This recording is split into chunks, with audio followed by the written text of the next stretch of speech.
it's up to you to finish this script. Meanwhile, your challenger has hail on their side. 3, 2, 1.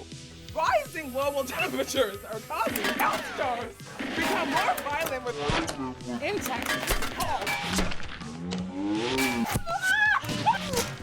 I can't even read it. Oh Lord! One recent record breaking hail lasted 20 minutes and caused $1.2 billion in damages.